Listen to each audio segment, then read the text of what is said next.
Hello everyone, and today I'm gonna be discussing about CSS margins. So, margin basically means space around an HTML element, and CSS margin properties are used to create space around elements outside of any defined borders. And with CSS we have full control over the margins, and there's properties for setting the margin for each side of an element: top, right, bottom and left. So let's start with those. I'm gonna make a paragraph with the class of example, and I'm gonna say this is a margin example. Now first, I'm gonna show you that paragraphs and most HTML elements, they have a little bit of margin around them by default. So here we go, we got the website out over here. If we go and open DevTools and we go ahead with this icon and select, for example, this element, then go to the Computed tab, you can see that the content is here, padding is 0, border is 0, but it does have 16 pixels of margin on the top and on the bottom. So I'm gonna go and change this. So in here we can go to the style sheet that I have already linked, and first let's get the body element, and we are going to set every single margin to be 0. Now you can already see that the text moved a little bit.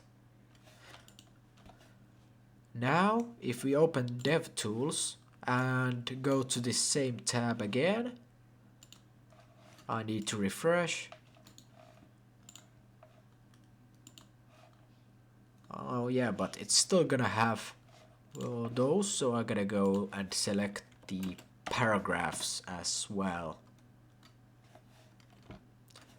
And there we go. We don't actually have to select the entire body, we can just select the paragraphs. So right now, the paragraphs, they don't have margin anymore. Look, there's only the content and the margin has disappeared. It looks like that. Now this heading, it on the other hand, it does have margin, but the paragraph doesn't. If I go to VS Code and select the H1 element as well, you can see a change. So now, if we open DevTools, we can see that these are only showing the elements itself and there's no space around the element itself. So yeah, DevTools are really important with CSS. Now I am going to go ahead and take the paragraph example. So let's select a class with a dot, example, and I'm gonna give it a background color of, let's say, pink.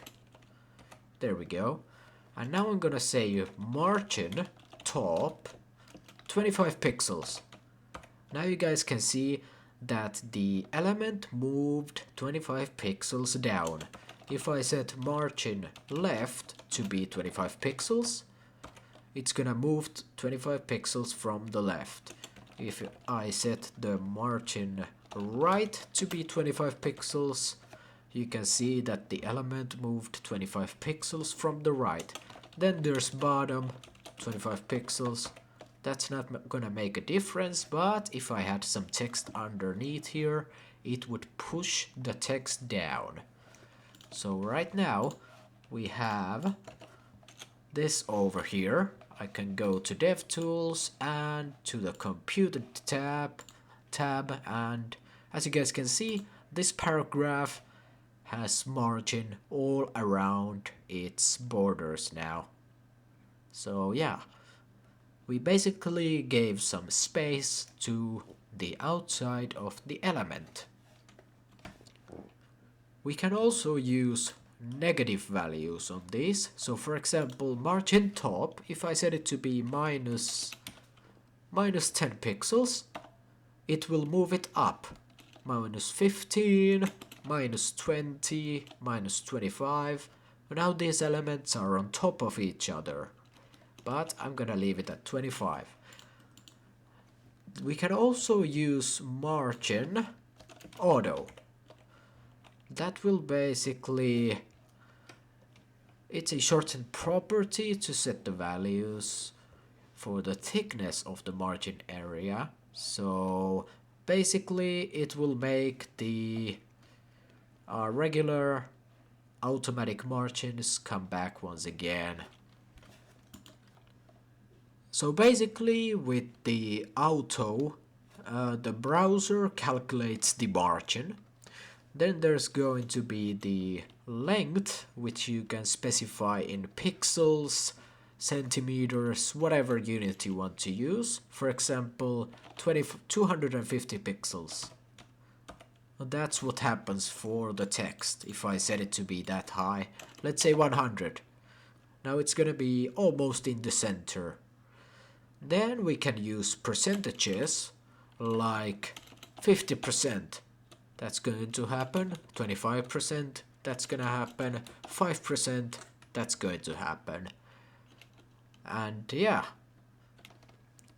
Now I'm gonna show you the margin shorthand property. So the margin can also be, let's say, 25 pixels. This is for the top. 50 pixels. This is for the right. 75 pixels. This is for the bottom. And 100 pixels. This is for the left. So there's going to be 25 pixels of space on the top, 50 pixels on the right, 75 on the bottom, and 100 on the left. Now, if you only need the same values, you can just say margin 25 pixels. There we go. And we have 25 pixels of margin all around this entire element. Also, you can use two values like 25 and 50 pixels.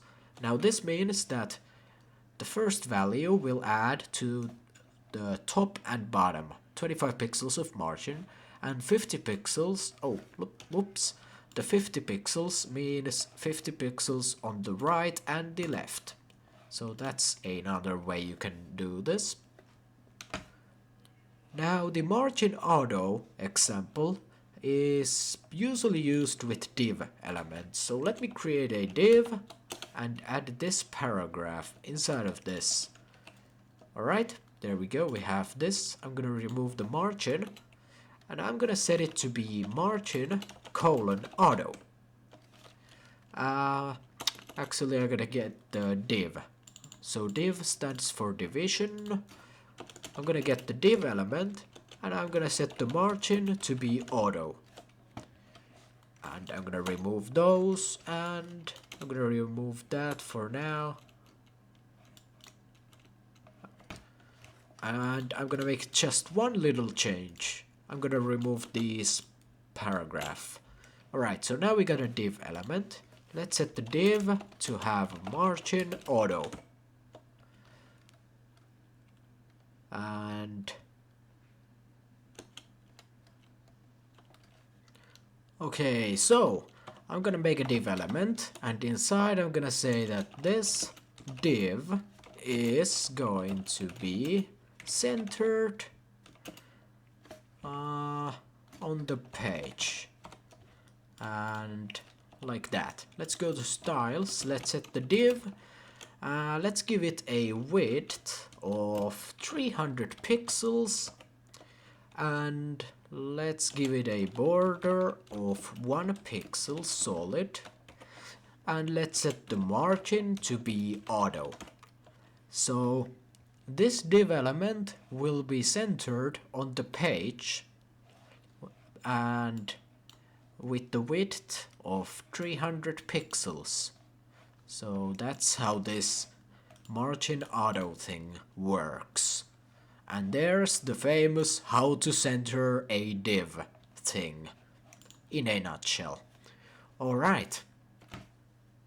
After that, I am going to show you guys the margin inherit. So I'm gonna remove this and I'm gonna make a paragraph, and let's give this paragraph a class of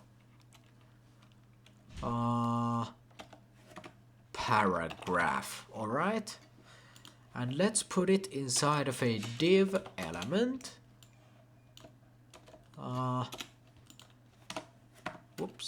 Like this. There we go. And I'm gonna remove these styles for now.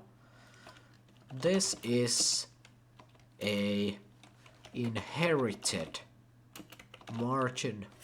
Alright, and then I'm going to go and give the div a border of 1 pixel solid red, and the margin left will be 100 pixels.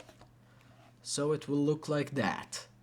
Then, if I am going to get the paragraph, which class I set to be paragraph, so I'm gonna get dot paragraph and set the margin to be inherit.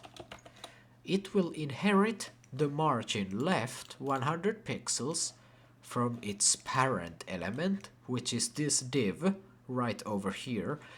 And because this div has a margin of left set to 100 pixels, this paragraph will have the same. So that's what the inherit does. So this means basically that margin left is going to be 100 pixels. It inherits that from the parent element. So this is the child, this is the parent element. So yeah, that's the inherit. And that's margins in CSS and the basics of them, and hopefully you learned something new and you're ready to work with them. Anyways, I hope you enjoyed this one. I'm gonna see you guys in the next one, and happy learning guys and everybody, and have a wonderful day. Bye bye.